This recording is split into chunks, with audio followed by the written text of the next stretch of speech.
Hi friends, ఈరోజు మంచి ముఖ్యమైన వార్తలు. ముందుగా ఇక్కడ చూడండి, విద్యార్థి పేరెంట్ ఉన్నారు ఒక స్కూల్ ముందు. ఎవరు నేర్పాలి అనే ప్రశ్నార్థకమైనటువంటి విషయం.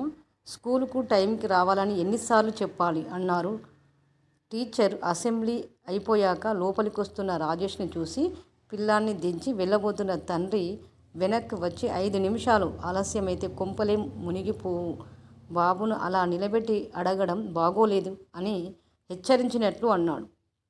ఎవరు? విద్యార్థి ముందే టీచర్ను అలా గదమాయిస్తే వారి మధ్య ఉండాల్సిన గురు శిష్య సంబంధం ఎలా ఉంటుంది అంటే, విద్యార్థి ముందే టీచర్ను అలా గదమాయిస్తే వారి మధ్య ఉండాల్సిన గురు శిష్య సంబంధం ఏ పరిస్థితికి దారితీస్తుందో ఊహకందనిది కాదు.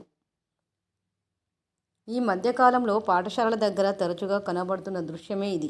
మూసి ఉన్న గేటు ముందు ఆలస్యంగా వచ్చిన విద్యార్థులు, వారి తల్లిదండ్రులు గుంపులుగా ఉంటున్నారు. ఒకప్పుడు సమయానికి బడికి రావడం అనేది విద్యార్థి బాధ్యతగా ఉండేది. కానీ రాను రాను అది తల్లిదండ్రుల బాధ్యతగా మారింది. అవునా కాదా? అంటే రాను రాను అది తల్లిదండ్రుల బాధ్యతగా మారింది. ఎవరికైనా రోజుకు ఉండేది 24 గంటలే. ప్రణాళికాబద్ధంగా నడుచుకునే వారికి ప్రతి నిమిషం విలువైంది అవుతుంది. అలారం పెట్టుకొని సమయానికి నిద్ర లేచి పనులు చేసుకునే పిల్లలతో ఏ ఇబ్బంది ఉండదు.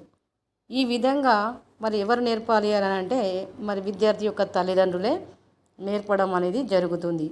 ఎందుకంటే ఆలస్యంగా వెళ్ళడము, ఆలస్యంగా రావడం అనేది తల్లిదండ్రులు నేర్పాల్సి ఉంటుంది. కాబట్టి మరి ఇప్పటి నుండే అన్నీ, ఎందుకంటే ముందు తరాన్ని అందుకోవాలంటే ఇప్పటి నుండే విద్యార్థి అన్నీ నేర్చుకొని ఉండాలి అని ఇక్కడ తెలియజేయడం జరిగింది. టైమ్ ఈజ్ మనీ అంటారు, కానే కాదు. డబ్బుకి విలువ ఉంది, సమయానికి విలువ కట్టలేం. డబ్బు పోతే సంపాదించవచ్చు, ఎంత డబ్బున్నా పోయిన సమయంలో ఒక క్షణాన్ని కూడా కొనలేం. ఎంత డబ్బున్నా పోయిన సమయంలో ఒక క్షణాన్ని కూడా కొనలేం. అందుకే పిల్లలకు సమయం విలువ చిన్నప్పుడే తెలియాలి. అంటే ఏదైనా కూడా సమయం విలువ అనేది చిన్నప్పుడు తెలిసి ఉంటే విద్యార్థి తెలుసుకోగలుగుతాడు. అలా తెలిసేలా ఇంటి వాతావరణాన్ని ఉంచాల్సింది పెద్దలే. ఇక్కడ మరి అలా ఉండాలి అని అంటే ఇంటి వాతావరణాన్ని ఉంచాల్సింది పెద్దలే. కాబట్టి అన్ని విషయాలు తల్లిదండ్రులు తెలియజేయాలి. అంటే ప్రతి విషయము ఈ విధంగా ఉపాధ్యాయుల మీద ఇట్లా అనడము, చేయడం అనేది మళ్ళీ అది తల్లిదండ్రుల మీదికి తిరిగి వస్తుంది. కాబట్టి ఏ విషయమైనా ఇంటి వాతావరణాన్ని ఉంచాల్సింది పెద్దలే.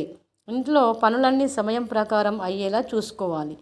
టైం ప్రకారం భోజనం చేయడం, తప్పనిసరిగా పిల్లలతో కలిసి చేయడం అనేది పెద్దల యొక్క బాధ్యత. ఓకే ఫ్రెండ్స్, ఈ వీడియో కనుక నచ్చినట్లయితే లైక్ చేయండి, సబ్స్క్రైబ్ చేయండి.